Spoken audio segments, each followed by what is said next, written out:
Uma das maiores alegrias de um professor é quando consegue encantar seus alunos, né? A outra é descobrir que os alunos gostam do curso que escolheram. Agora, vocês imaginem a minha alegria quando eu convidei a Sarita para conversar comigo e a resposta foi: eu sou a maior fã do mestrado em indústria criativa. Ela me ganhou na hora, não era a minha preferida, mas assumiu o posto, né? A Sarita é bacharel em administração, pós-graduada em estratégia e relações internacionais contemporâneas e mestra em indústria criativa. E tem muito mais, hein, gente? Vocês vão descobrir nessa conversa. Sarita, obrigada por ter aceitado conversar comigo hoje de manhã. Seja muito bem-vinda. Obrigada, professora Marta. Um bom dia a todos. Estou muito feliz em participar do programa, já venho acompanhando, fico muito feliz de ver os outros colegas contando sua trajetória no mestrado. E hoje estou muito feliz em poder contar um pouquinho da minha história e da minha trajetória no programa de indústria criativa. A primeira pergunta que eu sempre faço para todos, Sarita, é: como ficou sabendo do mestrado em indústria criativa e qual a tua motivação para escolher este mestrado? Sim, bom, a primeira vez que eu fiquei sabendo do mestrado foi logo que ele foi lançado na Fevale, né? Há 5 anos atrás, na época foi o professor Sérgio que me falou do mestrado. Mas eu confesso que na época eu pensei que esse ainda não era o mestrado que eu gostaria de seguir, porque como eu tinha recém terminado a faculdade em administração, eu tinha muito em mente que eu queria fazer um mestrado em administração. E quando ele me falou mestrado em indústria criativa, o termo, para quem não está familiarizado, muitas vezes não sabe nem do que se trata, né? E na época eu acabei não indo atrás para ver o que era e falei, não, eu vou esperar quando abrir o mestrado de administração eu faço. Daí passou-se mais uns anos, eu fui fazer parte do programa de aperfeiçoamento científico da Fevale, né, como pesquisadora, aquele programa por 2 anos. E então, vendo os professores falar do programa do mestrado em indústria criativa, todo mundo falando muito sobre isso dentro da Fevale, fui no site para, não, vou ver o que é esse curso, né? E me apaixonei, né? Eu disse, não, eu tô com uma ideia muito errada, o que eu quero é esse mestrado, é esse que eu vou fazer. E foi, né? Na época até eu tinha uma amiga no aperfeiçoamento científico, também a Karine, e eu disse para ela, vamos fazer, e ela, tá, vamos. E então, nós duas nos matriculamos no processo seletivo. Muito bacana! E a tua dissertação teve como foco Portugal. E tudo que eu vou lendo de ti, eu encontro Portugal na história, né? Tu disse que é uma escolha pessoal. Tu pode falar um pouquinho sobre isso para nós? Sim. Bom, Portugal, metade do meu coração já vivi em Portugal, porque eu tenho uma irmã que vive lá já há 20 anos e ela constituiu a família dela lá, as minhas sobrinhas amadas, minhas bonecas. Então eu já tinha todo um lado emocional com Portugal. Mas o que eu não sabia era essa reinvenção, né, de Lisboa, principalmente com foco na indústria criativa. Isso eu estava completamente, né, desatualizada sobre essa informação. Foi numa disciplina de cidades criativas com a professora Mary que eu li um artigo sobre isso. E daí eu comecei a pesquisar mais e comecei, nossa, como que eu não sei, né, que Portugal tá bombando a indústria criativa lá, eu preciso saber mais sobre isso. Acabei até mudando o tema da minha dissertação, porque eu ia fazer um estudo de caso sobre a Casa de Cultura Mário Quintana. Eu tinha passado o primeiro ano todo do mestrado pesquisando sobre isso e apresentando o meu projeto sobre isso. E no segundo ano eu mudei tudo. E o bom, né, que o meu orientador, o Marcos Santuário, muito meu parceiro, aceitou, né, que eu mudasse tudo, abraçou essa ideia. E então, o que era para ser uma dissertação de mestrado se tornou um projeto de vida, porque eu fui ganhando tanta implicação com a minha pesquisa, eu fui gostando tanto de ver o quanto Lisboa se desenvolveu, tendo a indústria criativa como um dos seus principais motores de crescimento, isso oficialmente, né, no plano de governo mesmo, que mudou toda a minha vida e eu passei a ver Lisboa mesmo como um objeto de estudo para pesquisa científica mesmo. Tá, e aí eu me lembro que eu li que o teu problema de pesquisa focava em quais os elementos, né? Isso, presentes em Lisboa que a tipificavam como uma cidade criativa. Ao final, exatamente. que conclusão que tu chega? Quais são esses elementos? Sim, os principais elementos que tipificam Lisboa como uma cidade criativa passa justamente pelo que o Landry fala, né, que é um dos principais autores de cidades criativas, da mistura do velho com o novo, a questão do investimento na tecnologia, mas sem com isso perder as raízes, as tradições, a cultura. Daí tem toda a questão das startups, né, que Lisboa se tornou uma startup city. O próprio Web Summit, que, né, já vem ocorrendo lá há alguns anos, e a questão do talento, da tolerância e da tecnologia, que são os pontos trazidos por Flórida, né, que é muito forte em Lisboa, a presença da classe criativa, e a questão do acolhimento, né, que eles é um povo muito acolhedor e muito diverso, né, é uma cidade muito cosmopolita, é uma cidade muito multicultural. Então, né, na minha pesquisa de campo, que eu fiz várias entrevistas e questionários online, tanto com os profissionais da indústria criativa como com a população em geral, eu realmente constatei que todos esses elementos estavam presentes na cidade. E foi muito legal ver a população em geral, que em torno de umas 70 pessoas, né, responderam, residentes em Lisboa ou que já residiram em Lisboa, falando desses elementos, confirmando esses elementos. Então, foi muito interessante. Que legal! E eu vi que tu queres, a tua ideia é, ok, e isso existe em Porto Alegre? É mais ou menos isso? Sim, sim, exato. No final, eu fiz um capítulo que era uma comparação entre Lisboa e Porto Alegre e tentando mostrar quais as ações já presentes em Lisboa que também acontecem em Porto Alegre, dentro, né, da nossa realidade aqui, e quais ações que ainda não acontecem, mas que poderiam acontecer, né? Eu fiz um quadro comparativo. Pô, muito legal. E tu chegaste a apresentar isso para alguma entidade ou algo assim? Eu enviei para a própria Câmara Municipal de Lisboa, para o prefeito da cidade, né? O trabalho para ele apreciar. Também fiz contato com uma pessoa que é responsável lá em Lisboa pelos setores da economia criativa. E ela gostou muito do trabalho, deixou meu nome lá, talvez até para participar de algum conselho consultivo futuramente. E aqui em Porto Alegre?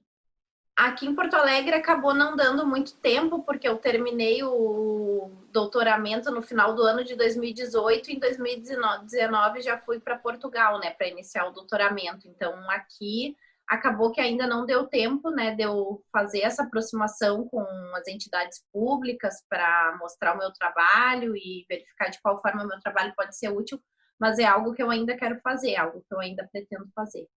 Ah, seria sensacional, né? E aí, quais os principais desafios no mestrado e as grandes alegrias?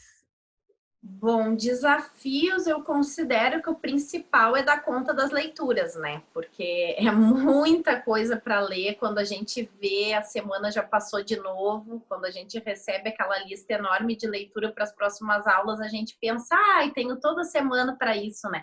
Quando vê, chega o dia da aula e daí tu fica desesperada, lendo, lendo, lendo. No horário do almoço, vai no banheiro, leva junto para ler. Todo lugar que tu vai, tu tá com um monte de folha lendo como uma louca para dar conta. Então, para mim, o principal desafio foi conseguir dar conta das leituras.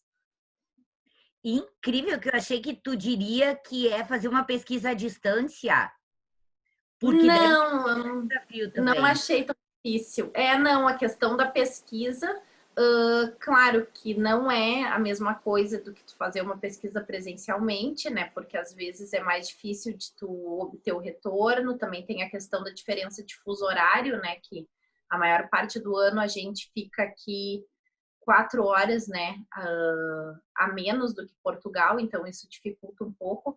Mas eu senti assim, eu organizei um cronograma que eu tivesse bastante tempo para ir insistindo, né, tentando outros caminhos, se os caminhos que eu escolhi não tivessem dado certo. e no final deu tudo certo, consegui as respostas que eu precisava. E as alegrias do mestrado? Ah, e as alegrias são muitas, né? E as alegrias ficam no coração para sempre. Como eu falei, eu sou a fã número 1 do mestrado, tenho muito orgulho de ter feito parte, de ainda fazer parte, porque é uma coisa que a gente nunca deixa de pertencer, né? Era muito bom, a gente tinha muito amizade com os professores, com os colegas, e chegava no dia de ir para aula, mesmo que tu tivesse super cansada, assim, tivesse tido um dia super cheio, tu ia com aquela sensação de que tu ia chegar na aula e que tu ia ter uma noite muito feliz, que tu ia aprender muito, que tu ia ter mais uma noite incrível, assim, de aula, sabe? Foi muito bom. É Hoje, só quem vive sabe. só quem sente, né? Hoje inicia a minha primeira aula do mestrado virtual.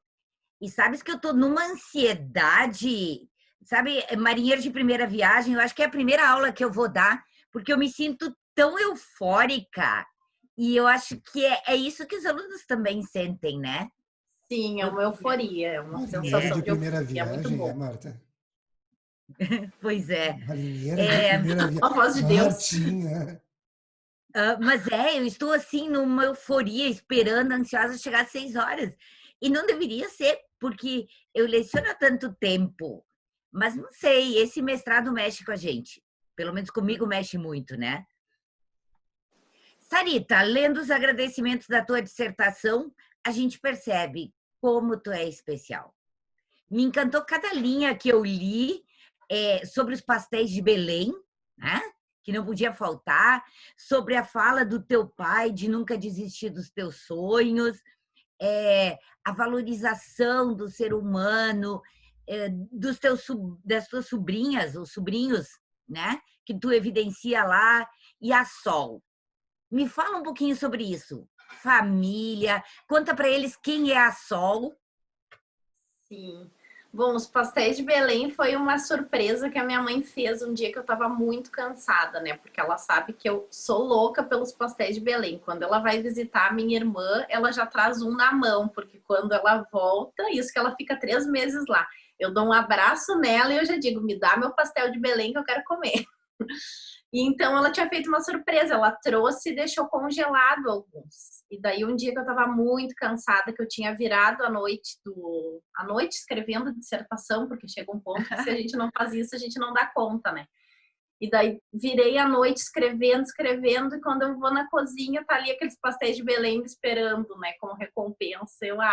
Só mãe para fazer isso pela gente, né? Então, realmente eu tenho assim um amor muito grande pela minha família. Sei que isso parece meio clichê, né? Porque idealmente todo mundo ama sua família, mas assim, minha família é muito especial para mim. Tudo que eu faço pensando neles. A questão do meu pai, sempre que eu penso em desistir de alguma coisa, eu lembro do quanto orgulhoso ele fica quando eu consigo terminar alguma conquista. Eu já imagino ele que vai ligando para todos os amigos dele para contar e explicar que agora eu sou mestre. Então, família é o combustível, digamos assim. E a Sol é minha parceira de vida, né? Inseparável. Ela foi para Lisboa comigo, lá teve todos os desafios junto. É essa blogueirinha aqui, ela tem inclusive Instagram, quem quiser seguir ela é Sol_Lisboeta. Apesar de que agora a gente não tá muito Lisboeta, porque a gente teve que voltar, mas o Instagram dela continua Lisboeta. E essa aqui é minha filhinha de 4 patas, já tá comigo há 6 anos, quase 7, e a gente é uma duplinha. E é uma graça, né? Já te Ela é. disse, já te disse que eu vou levar o Oliver para namorar ela, né? Sim, o Oliver, eu mostrei para ela a foto ontem e eu disse, olha aqui, filha, esse aqui é um bom partido para ti. Bom, Sarita, se tu precisasse definir, e aí tem que ser pontual, 3 palavras para definir o mestrado em indústria criativa, quais são? 3 palavras seriam energia, conhecimento e transformador. Opa! Energia, conhecimento e transformador, muito legal. Eu não costumo falar sobre isso, mas só não costumo porque já faz muitos anos, né? Mas quando eu tinha 10 anos, eu decidi que eu pararia de estudar para trabalhar. Nós tivemos um problema em casa, enfim, e eu decidi isso. E uma professora de matemática, então, me contratou para que eu fosse doméstica na casa dela, com a condição de que eu não parasse de estudar. Eu trabalhei na casa dela uns 2 anos, e nesses 2 anos eu via ela indo dar aula de matemática, enfim, e durante 2 anos ela me disse: tu só não pode parar de estudar. Se tu quiser mudar de vida, é através do estudo, e tu não pode parar de estudar. Isso ficou tão presente em mim que eu nunca parei de estudar. Te conto isso porque eu vejo na tua história que tu nunca parou de estudar. Tu tens alguém como eu tenho, essa professora de matemática, que para mim foi o exemplo e que ficou pregando isso em mim? Eu tenho sim. Nossa, cheguei a encher o olho d'água escutando a tua história. Minha entrevista vai ter de tudo. É cachorro, é choro, é tudo. Vai ter de tudo. Eu tenho uma pessoa muito especial que, inclusive, a dedicação da minha monografia na graduação foi para ela, que é a minha avó materna, Carolina. A minha avó, ela não teve oportunidade de ser alfabetizada, porque ela também teve uma vida muito difícil. E então, com 74 anos, ela entrou numa escola de alfabetização dessas de Porto Alegre. E ela tinha muita vontade de aprender a ler. Acabou que ela conseguiu um pouco, mas não totalmente, né? Porque ela começou também a ter uns problemas cardíacos e acabou não conseguindo dar tanta continuidade. Mas, assim, a minha avó, quando eu nem sabia ainda ler, antes dos meus 5 anos, ela me dava gibis. E ela me instigava a tentar aprender a ler sozinha já antes de entrar na escola. Então, quando eu entrei na escola com 5 anos, eu já conhecia todo o alfabeto, eu já sabia formar várias palavras sozinhas por causa desses gibis que a minha avó me dava.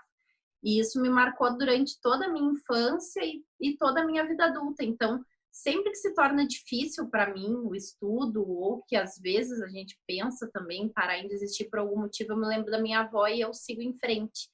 E eu acho que é por isso que eu nunca parei de estudar. E sempre que eu consigo mais um diploma, eu dedico a ela. Bonita história, bem bonita.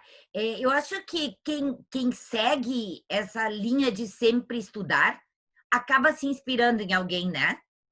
No Sim. meu caso, foi uma professora de matemática e talvez por isso eu tenha ido para ciências exatas também. Bom, aí terminou o mestrado, tu decidiu ir para Portugal, onde tu iniciou então o doutorado em estudos de cultura e comunicação na Universidade de Lisboa, certo? Isso foi Certo. 2019? Isso, 2019, porque o ano letivo deles é um pouco diferente do nosso, até pela questão do verão, né? Sendo uma altura diferente. Então, o principal semestre deles inicia em setembro, né? O ano letivo deles vai de setembro a junho, mais ou menos. É diferente do nosso. Então, agora, essa semana, mesmo à distância, eu consegui finalizar meu primeiro ano letivo do doutoramento. E passei, graças a Deus, foi difícil. E aí? Começou presencial, aconteceu a pandemia, isolamento social, tu estavas em Lisboa, deve ter sido uma odisseia. Como é que tu Foi. voltou para o Brasil? O que aconteceu? Conta um pouquinho dessa história para nós. Foi muito difícil, foi uma coisa que com certeza eu vou levar para a vida, porque estava tudo muito bem, né, como no mundo inteiro, e chegou ali, segunda semana de março, estourou com tudo a pandemia, né, em Portugal. Lá já foi feito de imediato lockdown, e daí era lockdown mesmo, não podia sair. As pessoas que não cumprissem, né, estavam sujeitas a ser presas lá, a fiscalização era muito rígida. Então, meu último mês de trabalho já foi só dentro do apartamento, né? Não saía para nada, quando muito para ir no supermercado. E também era bem restrito. Fiquei uns 50 dias, mais ou menos, sem ver ninguém. porque daí já não podia visitar nem a minha irmã, né, pela questão do lockdown. E foi bem difícil, porque daí eu comecei a ponderar voltar, porque eu fiquei sabendo que o meu contrato de trabalho não ia ser renovado. Daí comecei a ficar com medo, né, de continuar lá e optei por decidir voltar. Só que no que eu decidi voltar, eu comprei a passagem pela TAP, porque a TAP é a única companhia aérea que aceita transportar animal de estimação na cabine, né, animal de estimação de pequeno porte. E a TAP cancelou todos os voos e disse que não tinha previsão de voltar a voar. E eu comecei a ficar desesperada, porque eu pensava, sem a Sol eu não volto. E daí o espaço aéreo foi fechado também, o governo começou a autorizar poucas companhias, voos muito pontuais para o Brasil, e sempre que eu ligava para as companhias aéreas, a resposta era que não transportavam um animal de estimação nessa altura. E eu comecei a ficar desesperada, né, porque voltar sem a Sol não era uma opção, é óbvio que não era uma opção. E até que, acho que depois de muita oração, o governo colocou voo de repatriamento e colocou um voo de repatriamento com a TAP. Então, eu consegui voltar, a Sol e eu. Ela era a estrela do voo de repatriamento, né? As pessoas pediam para tirar foto com ela.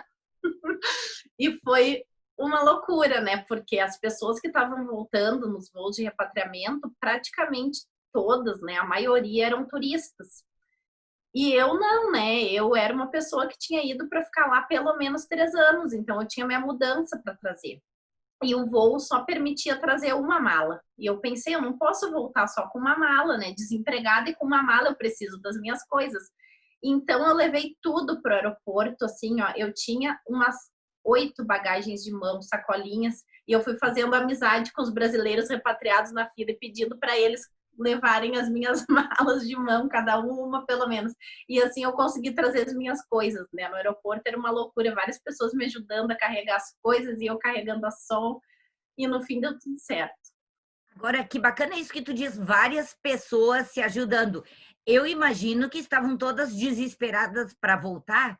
Quando foi Sim. isso? Foi dia 26 de abril o voo, e ele era só até São Paulo, né? Daí eu ainda fiquei uma semana em São Paulo na casa de uma amiga para conseguir um voo para Porto Alegre, porque nessa altura estava muito difícil também voar mesmo aqui dentro, né? A passagem que eu tinha comprado aqui para dentro também tinha sido cancelado o voo. E realmente essa foi a lição que eu tirei num momento tão difícil. Brasileiros que até então nunca tinham se visto na vida se ajudando, né? E quando o avião aterrissou em São Paulo, assim, foi um choro geral, né? Todo mundo chorava, algumas pessoas rezavam, outras pessoas falavam coisas de política, foi assim uma catarse, foi muito emocionante.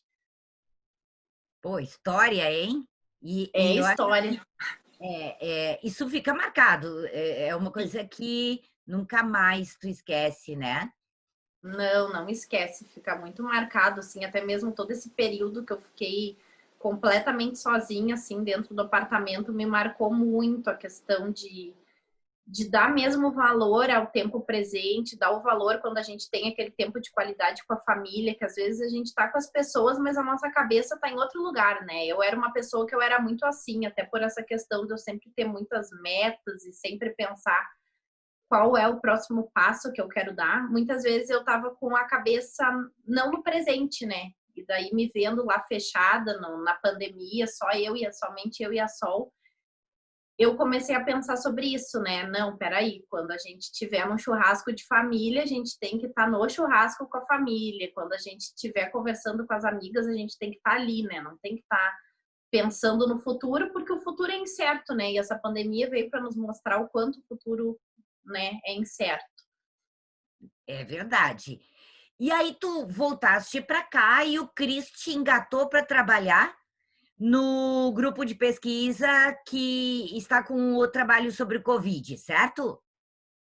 Sim, E o que tu está e fazendo nesse projeto? Como é que é esse projeto? Conta para o pessoal.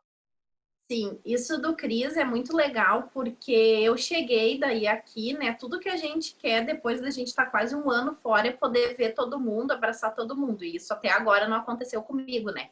Eu vi assim poucas vezes a minha família por causa do isolamento, amigos quase não vi, mas foi justamente, né, na comunidade do mestrado em indústria criativa que eu achei alguma coisa que eu pudesse me inserir novamente, né? Porque eu comecei a fazer contato com os professores da Fevalius, que eu tenho mais proximidade, inclusive o Cris, e ele logo me falou da pesquisa e eu logo disse que eu queria participar e ele me convidou. Então, sabe aquela sensação do Bauman, assim, da comunidade, do aconchego? Então, foi isso que eu senti. Pertencimento.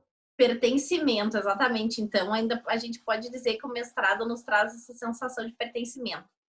Então, eu fiquei responsável pelo patrimônio e artes, que até então não tinha nenhum pesquisador responsável por esse setor na pesquisa, e comecei a fazer contato, né, com os museus, com as galerias de arte, com os artistas plásticos, com as casas de cultura, e aos poucos a gente está conseguindo, né, o número de respondentes que a gente precisa.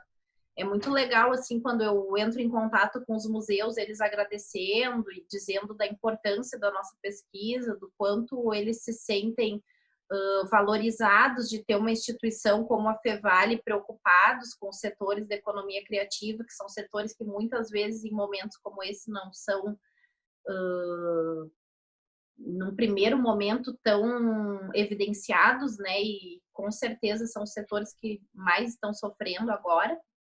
E a pesquisa está indo a todo vapor, né? Acho que a gente vai ter resultados bem consistentes para apresentar, acredito eu que já no Inova Mundi, né? Que eu submeti um resumo expandido e pretendo já no Inova Mundi apresentar alguns resultados preliminares.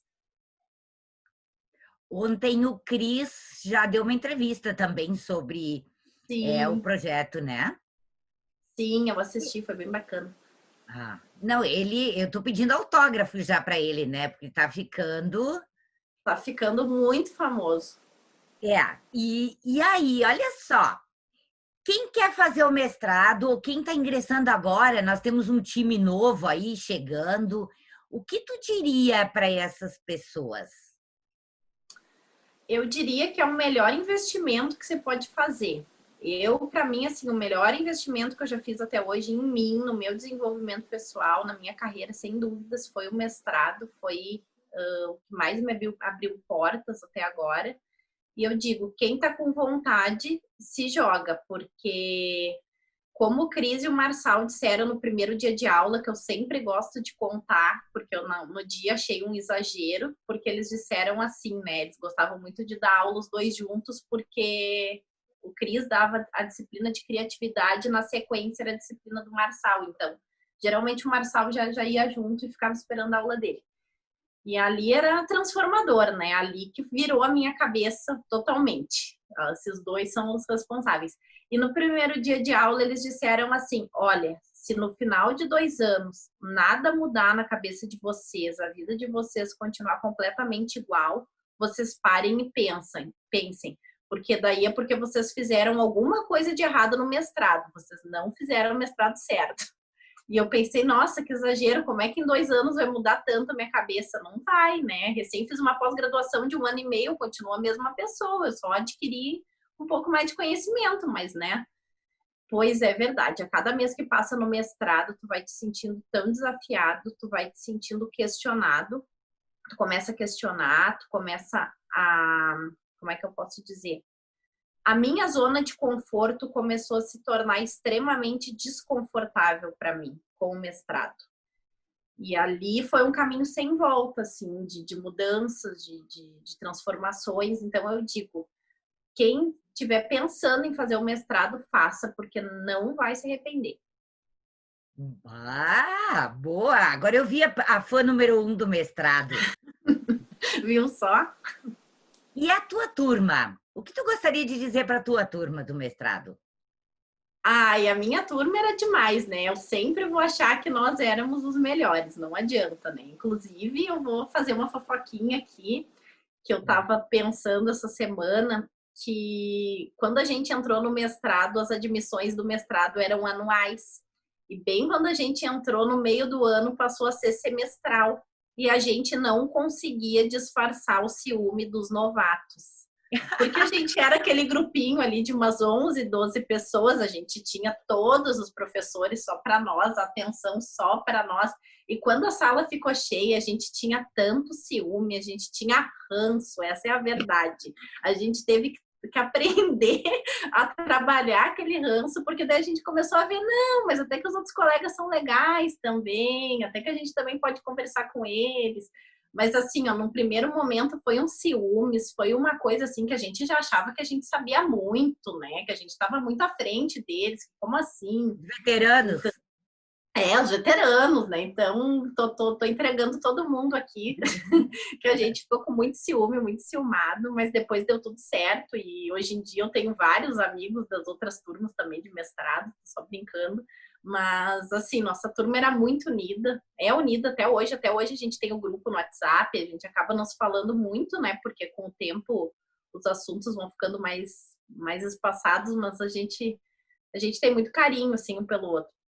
E nós tínhamos as meninas, que era o clube das 5, né? Que a gente tava sempre andando 5 meninas juntas, daí a gente dizia que era o clube das cinco, e o Júnior nos colocou o apelido de Spice Girls.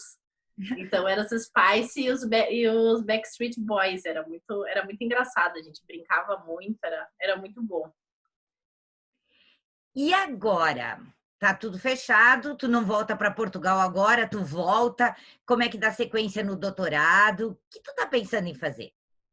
Agora, a princípio, eu volto para Portugal lá por outubro do ano que vem, que é quando acontece o Lisboa Fashion Week, né? A Semana de Moda de Lisboa, porque, para variar, eu mudei meu projeto também, né? Com o meu orientador, eu submeti um projeto que seria uma continuidade do que eu fiz no mestrado, né? Continuar estudando Lisboa no âmbito de uma cidade criativa, e eu queria ver a hélice tríplice, né, que é a questão de governo, universidade e setor privado trabalhando juntos. Mas chegando lá no doutorado, eu comecei a estudar sobre estudos de tendências e gestão da cultura, e me apaixonei por essa área, né, dos estudos de tendência. Então, mudei meu projeto, e a minha pesquisa no doutorado virou como os estudos de tendência podem servir como uma ferramenta para o planejamento estratégico das indústrias criativas. E dentro das indústrias criativas, o meu recorte vai ser a indústria criativa da moda. Então, eu estou me organizando para ir na Semana de Moda de Lisboa, porque enquanto eu estive lá, eu participei das últimas 2 edições, né? Eu fui na edição de outubro e fui na edição de março, que por sinal aconteceu uma semana antes de estourar a pandemia, né? Foi o último evento que eu participei em Lisboa, foi a Semana de Moda.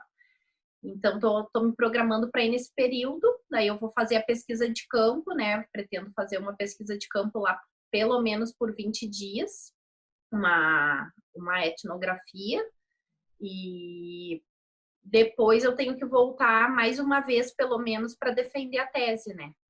Então, esse é o planejamento por enquanto, né? Terminar mesmo a distância.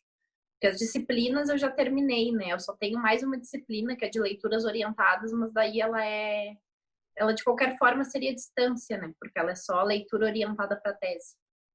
Perfeito. Sarita, gostaria de continuar falando contigo muito, porque, gente, essa semana a gente trocou alguma conversa no WhatsApp e já descobrimos muitas coisas em comum. Mas eu preciso finalizar. E hoje eu te ofereço para finalizar. Queria te oferecer o Oliver, mas ele está dormindo. Então, uma flor que eu plantei é essa Ai, que eu que te linda! ofereço. Essa é para ti. Ai, que linda! Tu sabes que depois dessas conversas eu quero ver o pessoal passar aqui em casa quando eu terminar a pandemia para cada um pegar a sua flor. Ai, eu vou mesmo. Eu vou com Eu nunca certeza. Eu ofereço adoro a flor. mesma. Eu nunca ofereço a mesma, né? Então podem vir pegar suas flores. Guriazinha, um beijo no teu coração. Adorei falar contigo. Quer mandar aí um beijo para alguém também? Ai, eu quero mandar um beijo para todos os professores do programa de mestrado, que eu gosto muito de todos, sou muito puxa-saca até dos professores, na verdade.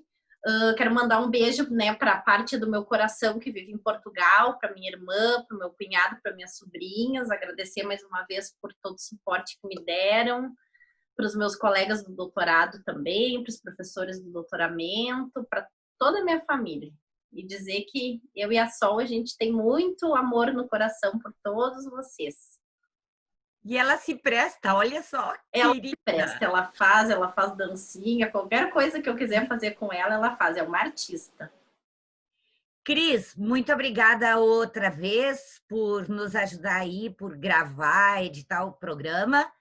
Sarita, seja sempre bem-vinda. Se precisar de alguma coisa, agora tu já sabe, Martinha Bess está pertinho e tu tem o contato.